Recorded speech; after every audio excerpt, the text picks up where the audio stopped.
Hello everyone. पिछले videos में हमने वैद्युत द्विध्रुव के कारण अक्षीय और निरक्षीय स्थिति में किसी बिंदु पर विभव कितना होगा ये ज्ञात करना सीखा था। आज के वीडियो में हम देखेंगे कि यदि कोई बिंदु अक्षीय या फिर निरक्षीय स्थिति के अलावा अन्य किसी स्थान पर हो तो विभव कितना होगा। तो इसके लिए हमको एक नए सूत्र की जरूरत पड़ेगी, एक नया व्यंजक लगेगा। तो आज हम देखेंगे कि कोई बिंदु किसी भी स्थान पर हो वैद्युत द्विध्रुव के सापेक्ष तो उस पर विभव कितना होगा। तो चलिए शुरुआत करते हैं इसकी।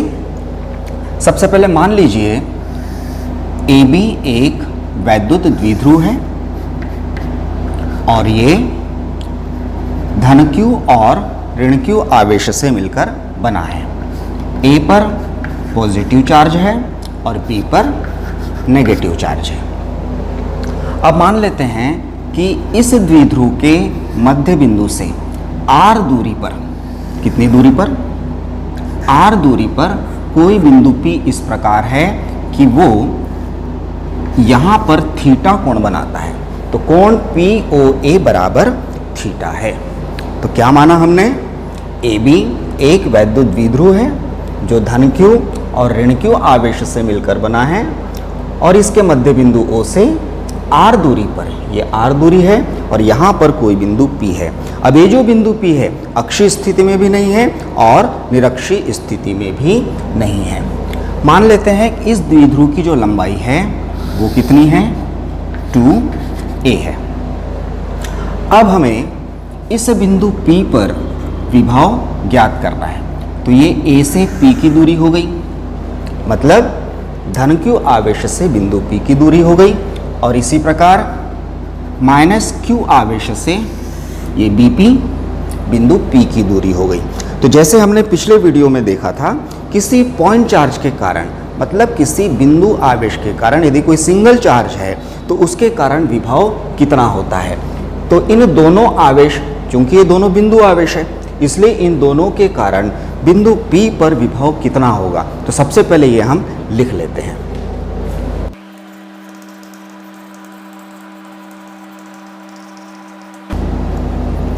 इसको नाम दे देते हैं V1। तो ये V1 हो जाएगा 1/4 पाई epsilon not K into charge है प्लस Q और डिस्टेंस कितना है AP। तो ये तो लिख लिया धन Q आवेश के कारण बिंदु P पर विभव कितना होगा। इसके बारे में पहले पढ़ चुके हैं, वही सूत्र यहाँ पर हमने प्रयोग किया है। अब इसी प्रकार ले लेते हैं माइनस Q चार्ज के कारण P पर विभव कितना होगा, तो उसको लिख लीजिए। इसी प्रकार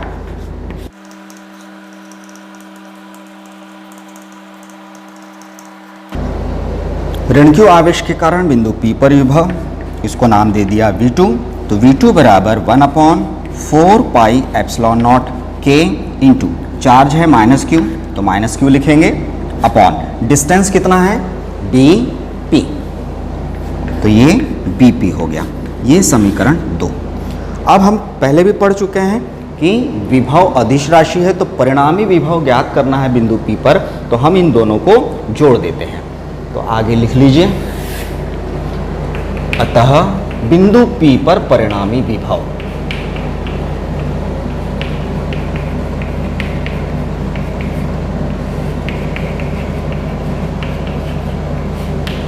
ये हो जाएगा V बराबर V1 प्लस V2।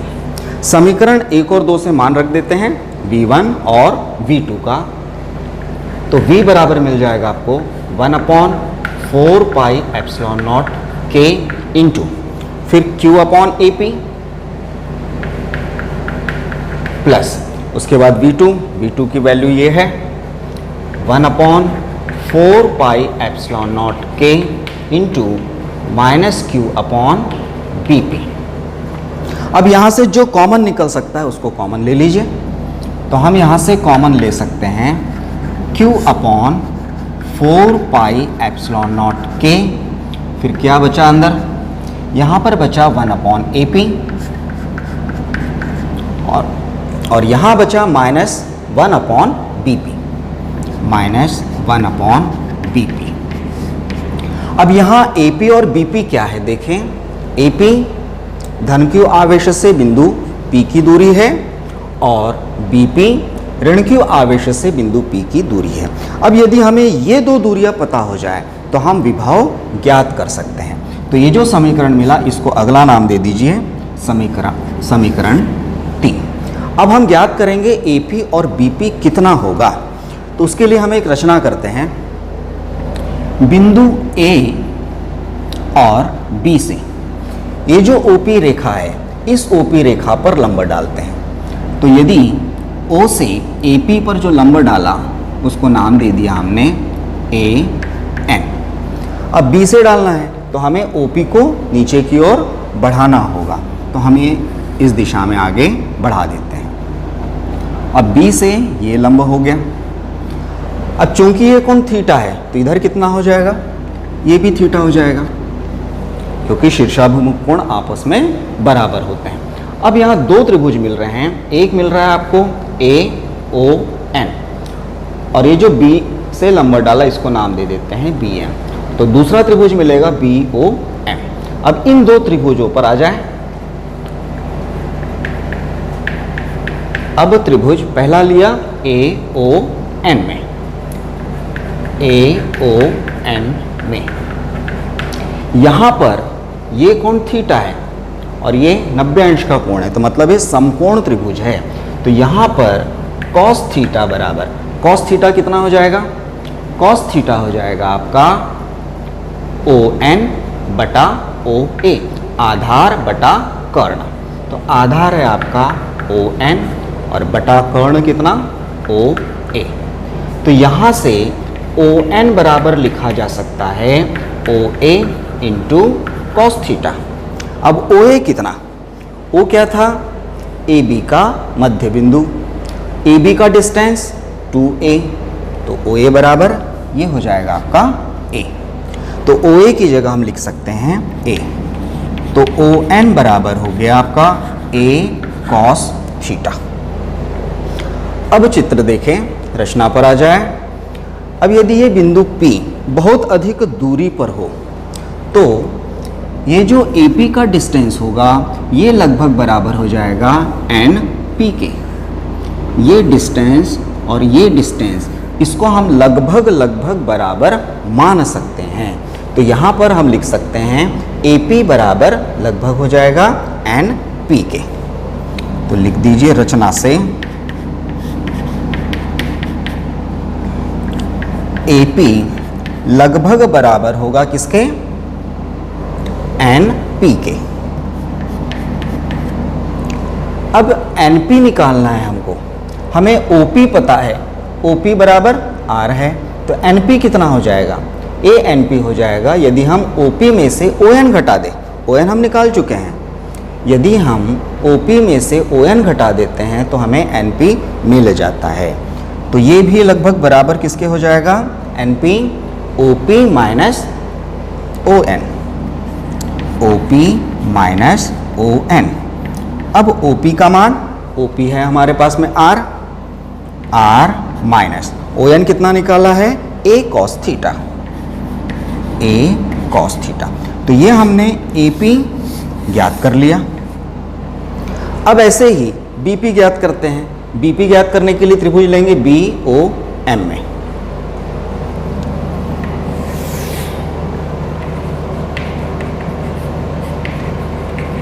इसी प्रकार त्रिभुज BOM में यहां पर भी cos थीटा लगा दीजिए। cos थीटा बराबर, यहां आधार क्या है, यहां थीटा बन रहा है, ये 90 अंश का कोण, तो यहां पर आधार हो गया OM और कर्ण क्या OB। तो आधार हो गया आपका OM बटा OB। OB कितना, फिर चित्र पर आ जाए, 2A ये आधा, तो ये भी A हो जाएगा। तो OB बराबर A। तो यहां हम OM निकाल लेते हैं। OM बराबर हो जाएगा OB cos थीटा और OB की वैल्यू हो गई A। तो OM बराबर A cos थीटा। अब फिर से वही स्थिति पर आ जाए जो हमने AP के साथ लिया था। यहाँ पर ये जो BP होगा ये लगभग बराबर होगा MP के, क्योंकि BP लगभग बराबर होगा किसके? MP के। अब MP बराबर क्या? MP बराबर ये दो हिस्से OM प्लस OP। OM की वैल्यू हम निकाल चुके हैं, OM बराबर A cos थीटा और OP बराबर R। तो इसको लिखा जा सकता है MP को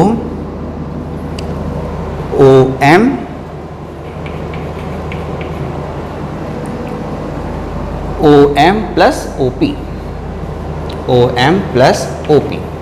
अब OM बराबर ये लिखा है A cos थीटा और OP बराबर R। तो ये हो गया R plus A cos theta. किसकी वैल्यू मिली है हमें? ये मिल गया आपको BP बराबर। अब AP भी पता कर चुके और BP ये भी पता कर चुके। ये दोनों मान हम समीकरण 3 में रख देते हैं तो हमें मिल जाएगा इस बिंदु P पर विभव कितना होगा इस द्विध्रुव के कारण। तो चलिए अब AP और BP रखते हैं समीकरण 3 में।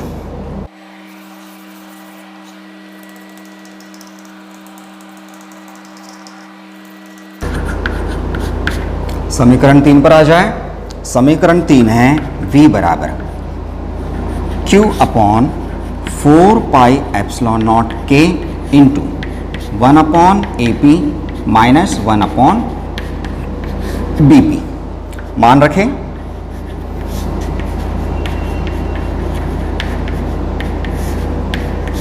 AP कितना? R minus A cos theta. तो यहाँ हो गया R minus A cos theta minus 1 upon BP। BP कितना? R plus A cos theta. तो यहाँ हो गया R plus A cos theta. अब इस समीकरण को हम सरल करते हैं। ये फिर मिटा देता हूं।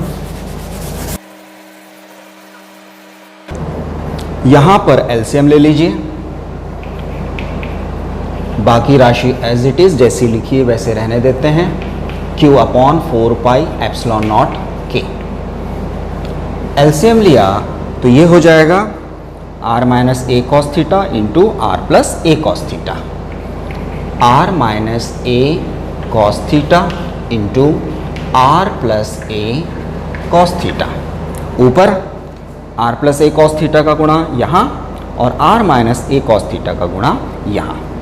तो पहले यहाँ कर देते हैं तो ये हो जाएगा R plus A cos theta. फिर माइनस है, माइनस लगा दिया। माइनस 1 का गुणा अब यहाँ करते हैं तो ये नेगेटिव हो जाएगा और ये आपका पॉजिटिव हो जाएगा। तो minus R plus A cos theta. यहाँ R से R आपका कैंसिल हो गया तो क्या बचा? Q upon 4 pi epsilon not K into ऊपर बचेगा A cos theta plus A cos theta. इन दोनों को हम जोड़ देते हैं। दोनों को जोड़ दिया तो ये हो जाएगा 2A cos थीटा। तो जोड़ दीजिए 2A cos थीटा और नीचे क्या? R minus A cos theta R plus A cos theta. ये बन गया A plus B A minus B।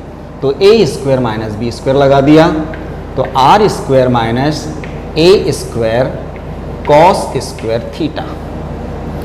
अब ये 2A और Q ये मिलकर बन जाता है वैद्युत द्विध्रुव का आघूर्ण। तो इसको लिख लेते हैं 2QA upon 4 pi epsilon not K into अब क्या बचा? cos theta upon R square minus A square cos square theta. इसकी जगह आ गया आपका द्विध्रुव आघूर्ण, इसे बोला जाता है P। तो टोटल हो जाता है P cos theta upon 4 pi epsilon not K into 1 upon R square minus A square cos square theta.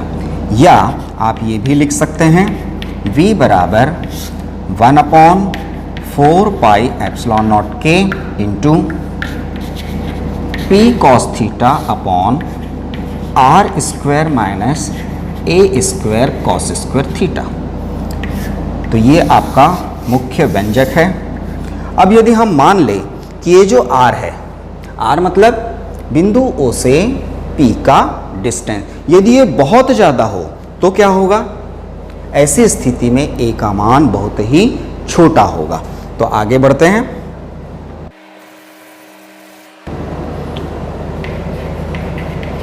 यदि r बहुत अधिक हो a से तो क्या कर सकते हैं हम? तो हम a वर्ग की उपेक्षा कर सकते हैं। तो a वर्ग की उपेक्षा की जा सकती है।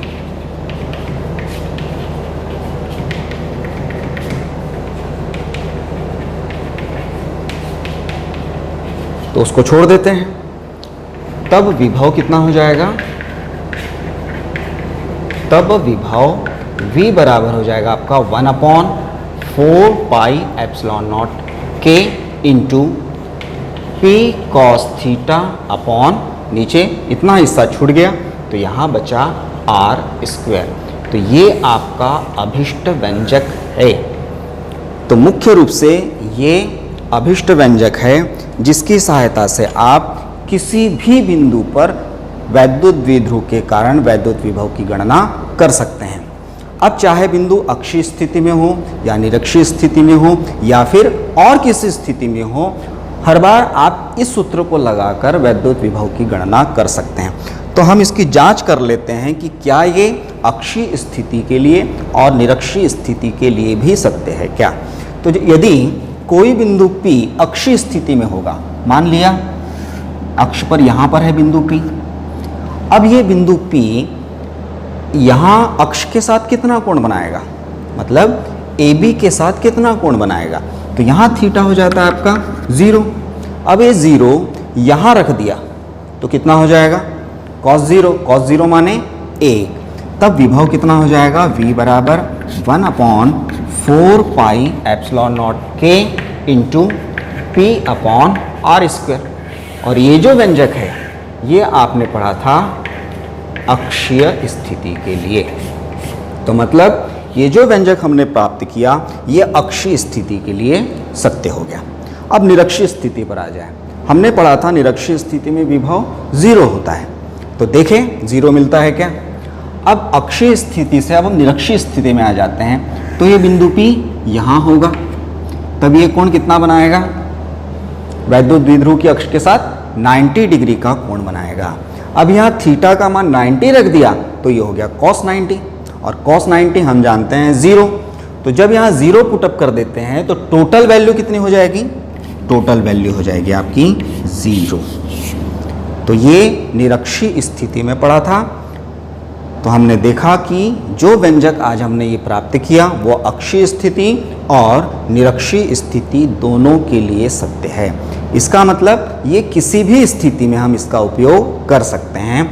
यदि बिंदु P अक्षीय स्थिति में हो या निरक्षीय स्थिति में हो या फिर यहाँ स्थित हो या यहाँ स्थित हो या यहाँ स्थित हो, कहीं पर भी ले लिया जाए बिंदु P, तो उसके लिए हम इस व्यंजक का उपयोग करते हुए वैद्युत विभव की गणना सरलता से कर सकते हैं। तो आज के वीडियो में इतना ही।